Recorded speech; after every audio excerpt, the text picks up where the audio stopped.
Vous suivez le 19h30 sur RTI2. Bonsoir à tous et bienvenue dans cette édition. Dans ce journal du dimanche, notre reporter Bintou Pekele nous fera revivre la chaude ambiance de l'Abissa, la fête du Nouvel An chez les Nzima à Tiapoum, une ville du sud-est de la Côte d'Ivoire. L'Égypte inaugure aujourd'hui la COP27, la conférence mondiale de l'ONU sur le climat accueille près de 200 pays. Cette année, l'ONU insiste pour relancer un processus de baisse des émissions à effet de serre. Merci d'être fidèles au journal de RTI2. Notre rubrique Les dossiers de la 2 ouvre cette édition.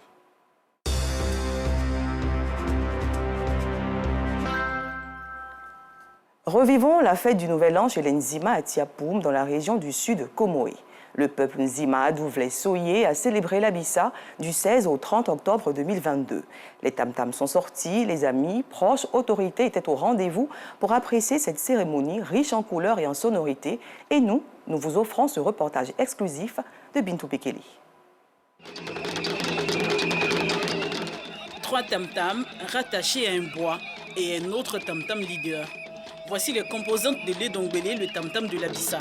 Il est accompagné de bambou. Le tout donne la musique folklorique du peuple Nzima Douvlé-Soye.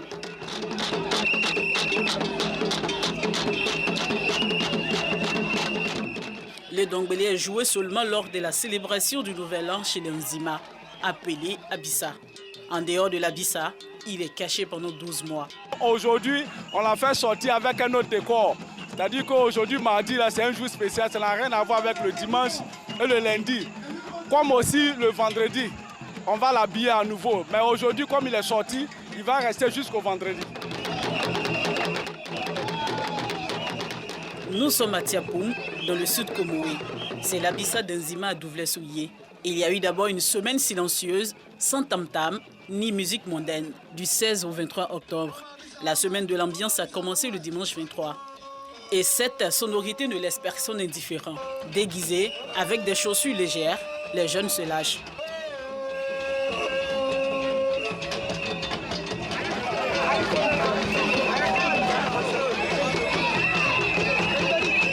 Je me sens trop à l'aise dans mon village. Je n'ai même plus envie de voyager.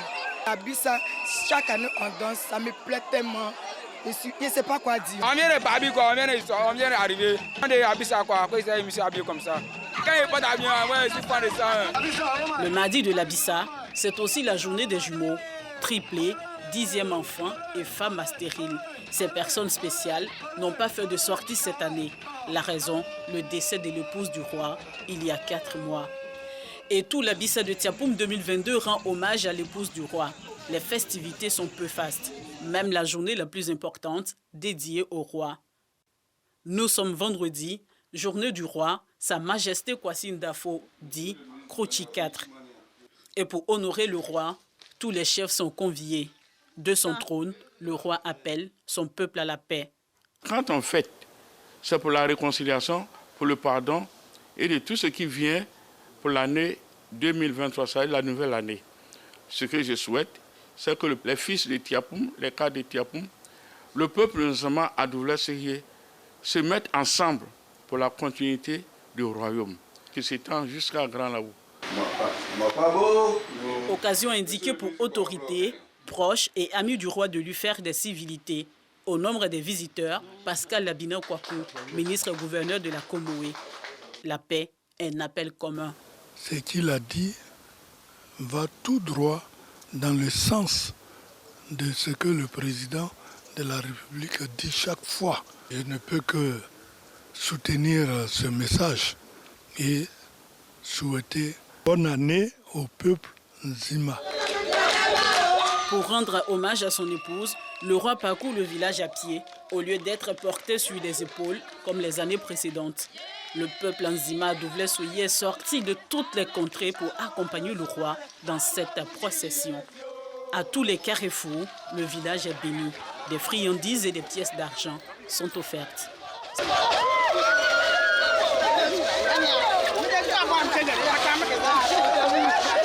C'est une joie pour moi de marcher derrière le roi dans la rue. En tout cas, nous sommes tous émus à la fête de l'Abissa. On parle tout. C'est juste ma grand-sœur qui m'a marqué. Cette année, j'ai décidé de m'habiller ainsi parce que, sincèrement, je suis tellement très impressionné par cette manifestation. C'est ma femme qui m'a habillé. Vraiment, Abidjan de Tiapoum, c'est réel. C'est vrai qu'on assiste souvent pour Bassam, mais ici, c'est l'original. C'est la Bissa typique.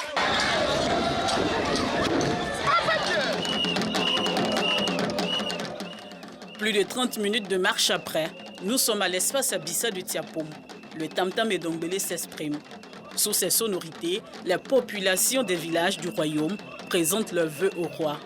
Pas de danse, parole, c'est le lieu de faire des critiques de l'année écoulée, mais aussi des suggestions pour la nouvelle année. Coutumes et traditions sont honorées.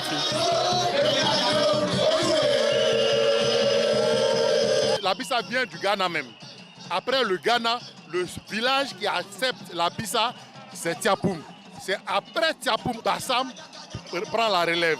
Je peux dire que c'est un pari reçu. Vous voyez, le peuple en joie.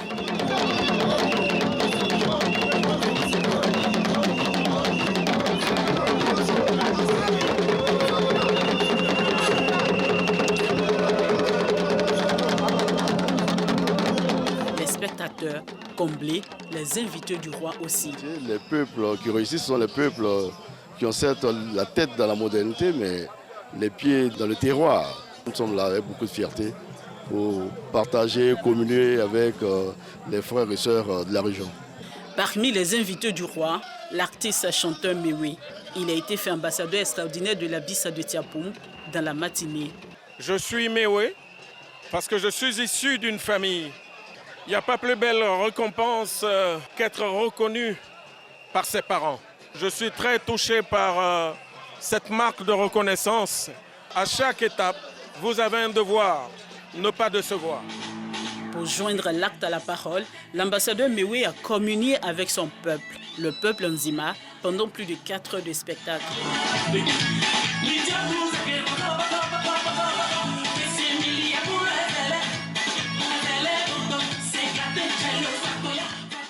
La Bissa célèbre la fin et le début du nouvel an chez les Nzima. Un moment de paix, de cohésion, il met fin à toute forme de querelle. Il y a 2 ans, la Bissa de Tiapoum était encore à l'étape traditionnelle. Mais le peuple Nzima Douvelé-Souillé veut faire connaître au monde sa tradition. Il ouvre les portes de son Abissa à la modernité, mais les principes de la Bissa demeurent. Notamment le retour au silence du tam-tam et Dongbélé pour les 12 prochains mois et la prière de 4h à 6h du matin du dernier dimanche de la Bissa. Cette prière marque la fin de la Bissa. Bonne et heureuse année à tout le peuple Nzima. Revenons à Abidjan où se déplacer les week-ends sur la voie d'Abobo-Belleville n'est pas chose aisée pour les usagers. La raison, l'état de dégradation avancé du bitume et les embouteillages récurrents. Nos reporters Abdoulaziz Guira et Joël Gossé se sont rendus dans cette commune pour faire le constat. Circuler le week-end le long du tronçon d'Abobo-Belleville s'avère être une traversée plus que périlleuse pour les automobilistes, surtout les samedis matins. Voies dégradées, ravins, que dis-je, nids de poules sur tout le tronçon, embouteillage à non point fini. C'est le tableau sombre et triste que présente cette voie internationale. Pour les usagers, c'est un véritable calvaire. Vraiment, c'est désagréable. Ça a causé, cette voie-là a causé la mort d'un jeune avant-hier qui était ici, 3 roues ici comme ça, qui est renversé. Et les marchandises qui étaient dans 3 roues est renversé sur lui et il est mort. Vous voyez, on ne peut même pas aller faire course en ville pour revenir. On aimerait que la mairie puisse faire un effort pour pouvoir faire la route et pour qu'on puisse passer. C'est la voie. Je suis un transporteur. Vous aussi, souvent aussi, vous empruntez. Ça ne peut pas vous arranger aussi. Donc, au fur et à mesure, un peu, il aura fait. Au-delà de la vétusté du bitume, la forte affluence sur cette voie les week-ends est la grande problématique. Se rendre au cimetière, par exemple, ou effectuer une visite familiale devient une forte épreuve pour les populations du quartier Belleville d'Abobo. Attends d'abord, les gens sont en train de venir. Tu fonces comme regarde-moi ça. Ce voie, on a besoin de l'utiliser parce que c'est derrière Paris-Bila, nous, on habite. Donc, à chaque week-end, on a besoin d'aller voir les parents, voir la famille, tout et tout, mais on n'arrive pas. On est obligé de garer, ça m'a fait 2 heures de temps, je suis garé, 2 heures de temps, je suis garé. J'ai quitté juste à Gibi pour atteindre le carrefour mosquée de Belleville seulement, où se trouve ma première concession. J'arrive même pas à pouvoir faire une réunion. Et c'est chaque samedi et dimanche, nous faisons des réunions à la mosquée. C'est compliqué, franchement. Le week-end, c'est la même chose. Il n'y a pas de jour ordinaire. Il y a tout ça, chaque jour, c'est la même chose. Pour l'enterrement, l'embouteillage, surtout même les enterrements, c'est plus fatigant même. Quand il y a les enterrements, même, c'est plus difficile. Reliant la commune d'Abobo à la ville d'Alépé, c'est la voie d'accès au quartier Belleville. Sa dégradation constitue une entrave au bien-être des usagers. À l'heure comme cela, il vient de descendre à midi 00. Il a marché de Carrefour Engrais jusqu'à Belleville. Pas ouais, il a payé 200. Pas ouais, maintenant, il paye 200 à Biabou encore. Biabou, il paye 200 Paris Village avant de rentrer chez moi. Ça fait comme 600. Donc, ils n'ont qu'à essayer de voir. Sinon, c'est trop pour nous.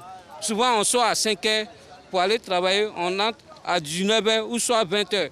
Mais maintenant, quand tu sors tôt là, il faut rentrer tôt. Tôt même là, tu as rentré, il faut savoir que non, c'est à 22 h, tu es arrivé à la maison. Vous voyez même le quartier de Belleville. On ne peut pas rentrer dans les quartiers. Si vous avez votre femme ou bien votre fille en travail, vous ne pouvez pas avoir un taxi pour aller la prendre et puis l'amener à l'hôpital pour qu'elle accouche normalement. Même les voitures qui ramassent les ordures ne peuvent pas ramasser dans les quartiers. S'il y a un danger dans le quartier, la police ne peut pas rentrer avec son véhicule. Ou alors non. Aujourd'hui, tous ont le regard tourné vers le pouvoir public. En attendant de résoudre cette équation, les populations du quartier Belleville d'Abobo devront encore prendre leur mal en patience, affronter ces embouteillages et le mauvais état de la route pour se rendre non seulement au boulot, mais également à leur domicile respectif. Une note de santé à présent, intéressons-nous au kéloïde, une pathologie de la peau. Elle se manifeste par des tumeurs non cancéreuses, mais qui constituent tout de même une véritable menace. Comment contracte-t-on cette maladie? Peut-on en guérir totalement? La réponse dans ce reportage de Yacouba Koulibaly. Quartier Akoué Santé, commune de Bingerville. Cette trentenaire qui a voulu garder l'anonymat souffre des kéloïdes, une pathologie devenue des tumeurs fibreuses bénignes, non cancéreuses de la peau qui l'a rongée et continue, hélas, de la ronger à petit feu. Au début, c'était une blessure et puis après, une égratignure.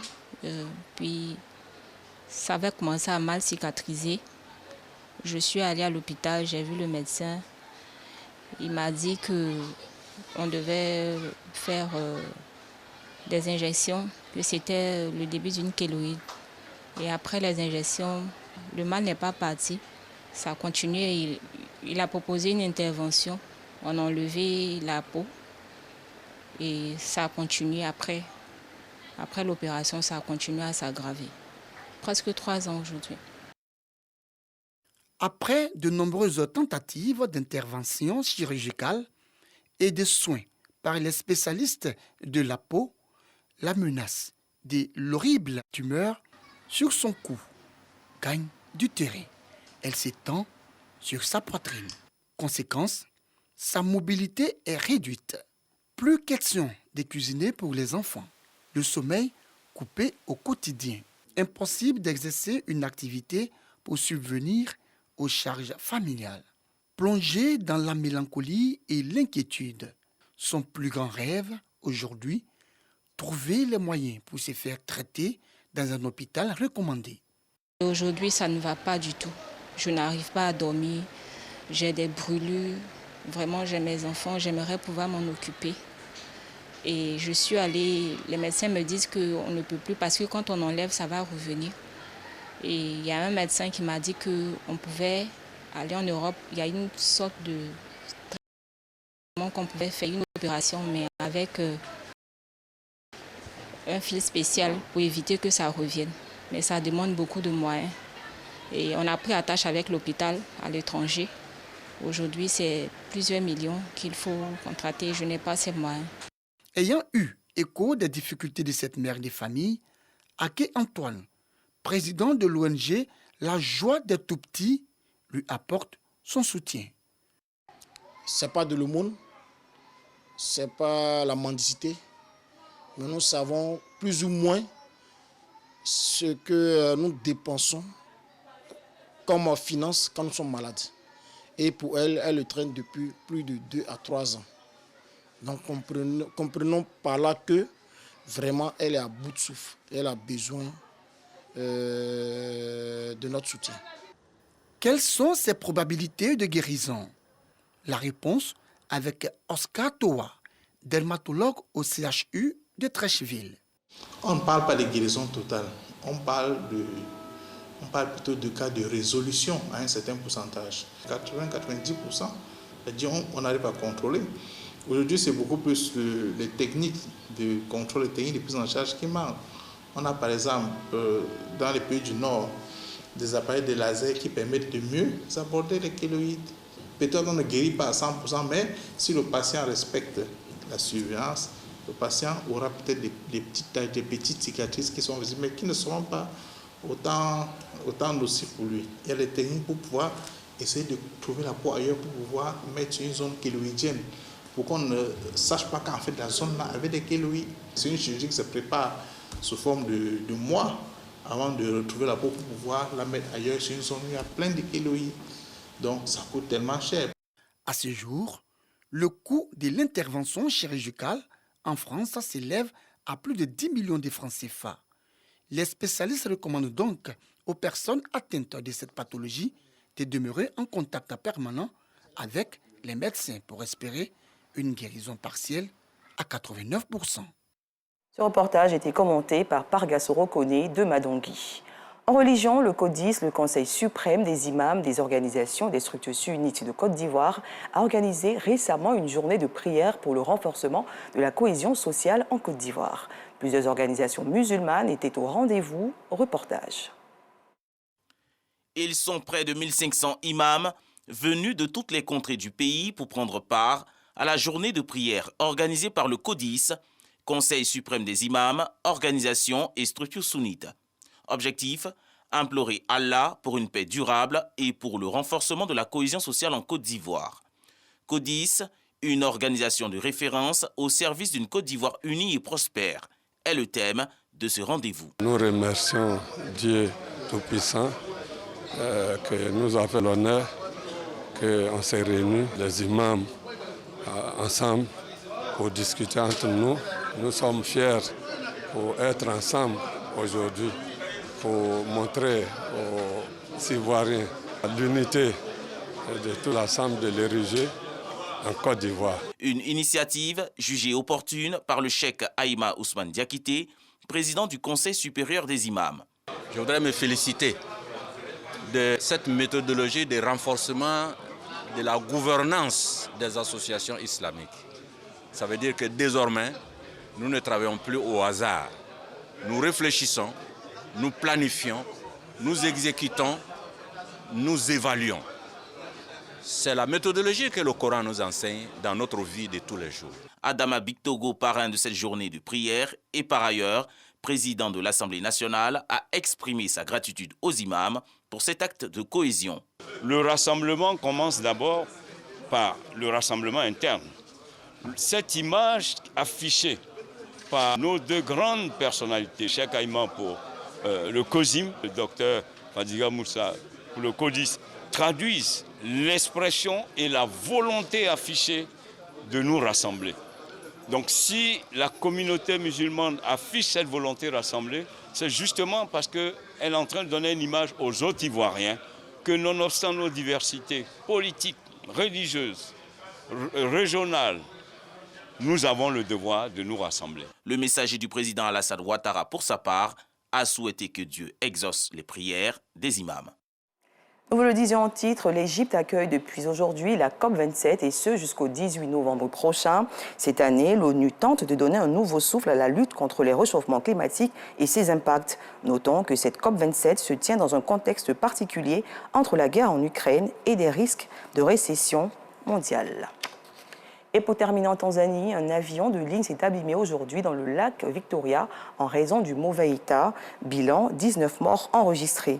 Les opérations de sauvetage se poursuivent et notons que l'avion comptait officiellement 43 passagers. Fin de cette édition, merci de l'avoir suivi. Je vous retrouve demain à 19h30.